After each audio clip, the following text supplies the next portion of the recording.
what kind of courses of action or sequence of events are you afraid of for the coming days? I'm most afraid of escalation of the conflict. Then if this happens, that all the suffering we've seen so far is nothing compared to the amount of suffering we might see. You know, tens of thousands of dead, millions of refugees. The first priority is to de-escalate and prevent this. In the early 21st century, humanity has experienced the most peaceful and prosperous era in history. That era is now over. 10 years ago, international wars were at an all-time low. You had very few cases since 1945 of countries trying to obliterate or conquer each other or change their borders by military force. Now it is again becoming the norm, with the Russian invasion of Ukraine being the most conspicuous example. We saw a decline in death from famine. Actually, we reached a point when more people died from eating too much than from eating too little. But now famine is back. The COVID-19 pandemic was part of it. Instead of uniting against the pandemic, we saw a very feeble international reaction, which resulted in millions of deaths, that after we've reached an all-time low in death from infectious diseases and spread of pandemics, they are now coming back.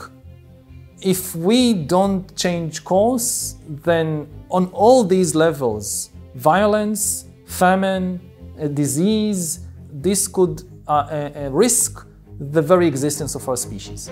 Can you paint a picture of the scale, of the depth of what has happened? How is this terror attack different in what we've seen before? My aunt and uncle hid in their house as terrorists just went systematically from house to house in their kibbutz, murdering, slaughtering everybody they found, sometimes torturing them in the most horrendous ways they could imagine. It was to annihilate entire civilian communities. The comparisons, the imagination went to the Holocaust, to the pogroms against Jews. It was intentional because the aim of the attack was really to sow seeds of hatred and violence for generations to come, to destroy all chance for peace. What is, I think, very difficult for people in Europe to understand often is the mind frame behind this, that there are people, and I know it because there are also people like that in my country. There are people who just don't care about this world and about human suffering in this world because they are fixated on fantasies about another world. ثقتنا عالية بأن هذا الدم لن يضيع هدرا. أرواحنا معكم، تاريخنا وبنادقنا وصواريخنا معكم. In the Middle East, this is politics. This is the bedrock where everything starts.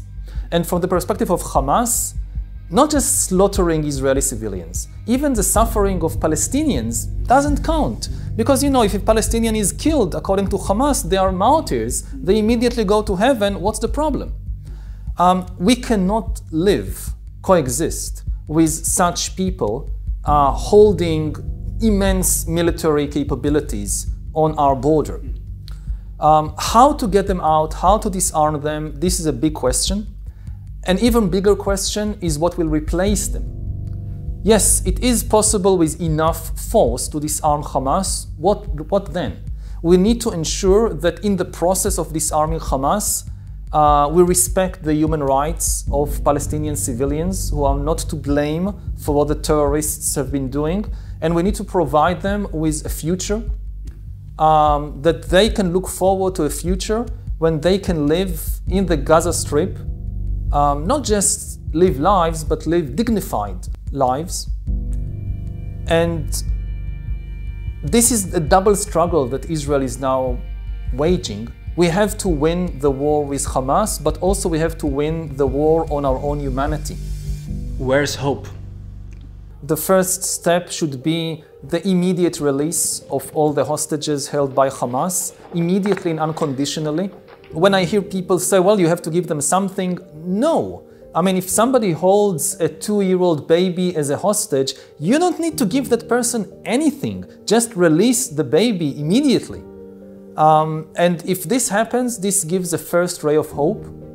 In the longer term, again, Israel was on the verge of making a peace treaty. We have good negotiations continue.